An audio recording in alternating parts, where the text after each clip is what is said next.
तीसरी रात का वो मंजर तो आज भी मेरी आंखों के सामने ऐसे दरसता है, शायद वो कल की ही तो बात है। बिल्कुल 90 डिग्री की चट्टान जिस पर चढ़ना असंभव सा प्रतीत हो रहा था। रस्सियों के सहारे हमने चढ़ना शुरू किया। दोनों पोस्टों से ऐसे फायरिंग खोल दिया। फायर खोलते ही हमारे टीम का रास्ता कट ऑफ हो गया और हम केवल 7 जवान ऊपर चढ़ पाए थे।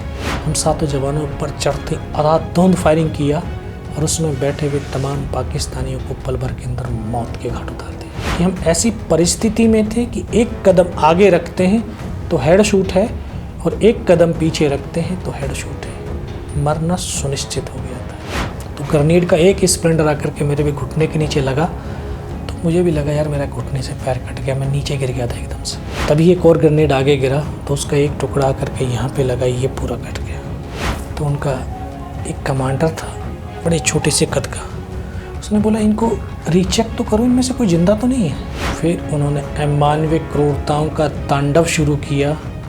हमारे जवानों की बॉडियों में पत्थर मारने लगे। 2 कदम चला, शायद उसको लगा कि मैं जिंदा हूँ। वो वापस मुड़ा, मुड़ते ही उसने राइफल जब ऐसे करी तब तो लगा योगेंद्र अब नहीं बचेगा।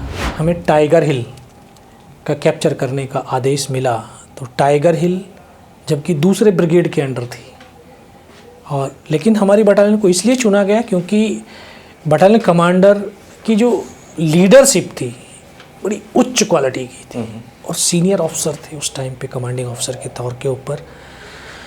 तो बटालियन कमांडर ने फिर दरबार लिया और दरबार लेने के बाद पूरी पलटन को बताया कि हमें अपने जवानों का एक और मौका भारतीय सेना ने दिया है बदला लेने का और हमें टाइगर हिल को फतेह करना है। टाइगर हिल पर 8 सिख मौजूद थी। 8 सिख की बहुत भारी कैजुअलिटी हो गई थी। अभी उसके लिए फिर प्रिपरेशन शुरू हुई।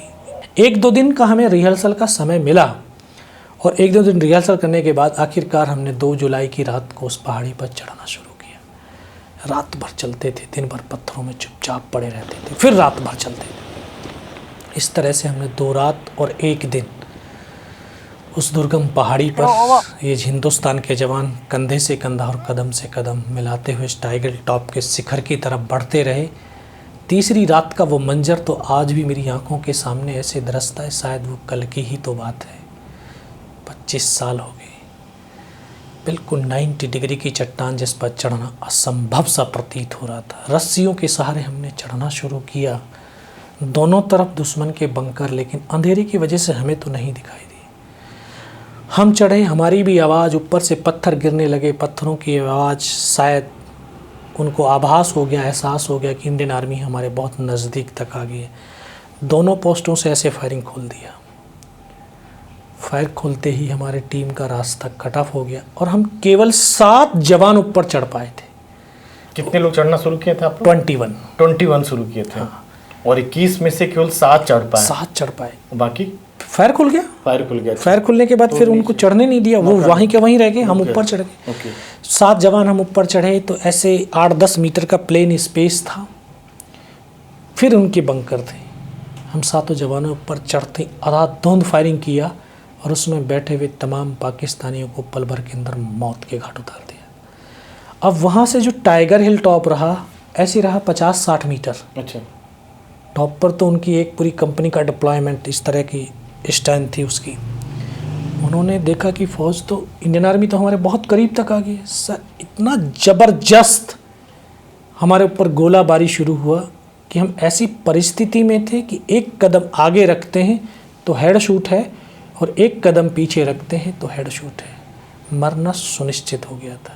5 घंटे हो गए सर हमें। सुबह 5:30 बजे हमारा फायरिंग शुरू हुआ था, 10:30-11 का समय हो गया। ऐसे 3 तरफ से घिरे हुए थे, पीछे से कोई सपोर्ट था ही नहीं। पीछे वाले, और आप लोग केवल 7 लोग थे? हम केवल 7 जवान। पीछे से जवानों ने जो नहीं चढ़ पाए थे अम्युनिशन फेंक रहे हैं, लेकिन उस अम्युनिशन को उठा नहीं पा रहे, इतनी हम विवश कर दिए थे उन्होंने।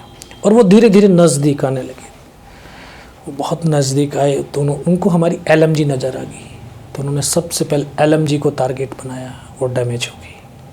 उसको चलाने वाले नए जवान थे, उनको भी पत्थर लगे, इंजर्ड हुए।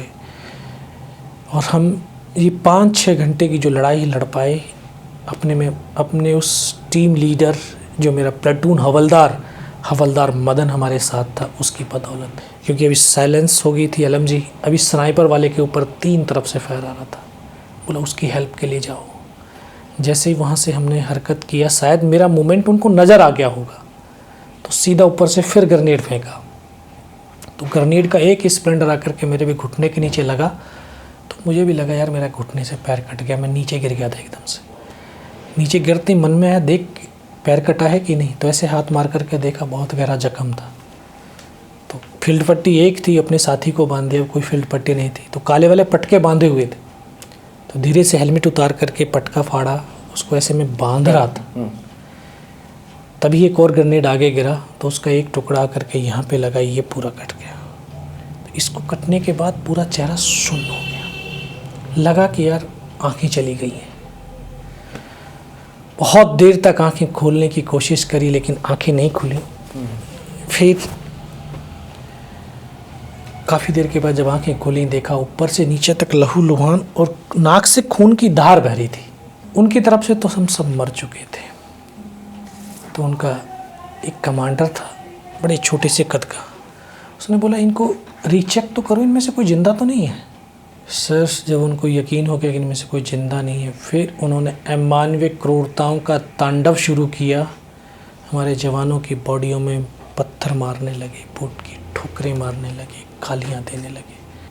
काफ़ी देर के बाद जहाँ से हम रात को चले थे लगभग 500-600 मीटर नीचे, वहाँ MMG पोस्ट था हमारा। तो MMG पोस्ट उनको डायरेक्ट हिट कर रहा था। तो कमांडर बोलता है कि नीचे जो हिंदुस्तान का पोस्ट है उसके ऊपर भी हमला करो, साले वहाँ भी कम ही होंगे। फिर उनके कमांडर ने बोला इनके हथियार उठाओ। पाकिस्तान के जवान फिर आकर के गोलियाँ मारने लगे, फिर हमारे हथियार उठाने लगे। तो उसने सामने वाले को मारा, उसका हथियार उठाया। ऐसे में भी फर्स्ट में उसने यहाँ पे गोली मारी दोबारा से। फिर मन के अंदर एक विश्वास पैदा किया, अगर इसने सर और सीने में गोली नहीं मारी, चाहे मेरे हाथ पैर दोनों ही काट करके क्यों ना ले जाए, मैं उफ तक नहीं करूँगा और मैं जिंदा भी रहूँ। जख्म झेलते रहे? जख्म झेलता रहा सर, दर्द चलता रहा दर्द। तो फिर पीड़ा ही होना बंद हो गया। फिर उसने दोबारा से भी गोली हाथ पैर में मारी। 2 कदम चला, शायद उसको लगा कि मैं जिंदा हूँ। 2 कदम चलने के बाद वो रुक गया। रुकते ही मुझे भी आभास हुआ कि शायद इसको पता चल गया। वो वापस मुड़ा। मुड़ते ही उसने राइफ़ल जब ऐसे करी, तब तो लगा योगेंद्र अब नहीं बचेगा। तो जब उसने गोली चलाई तो यहाँ पे पर्स रखा था, क्योंकि पूरी पैंट फट गई थी चलते चलते। उस पर्स में कुछ 5-5 रुपए के सिक्के भी थे।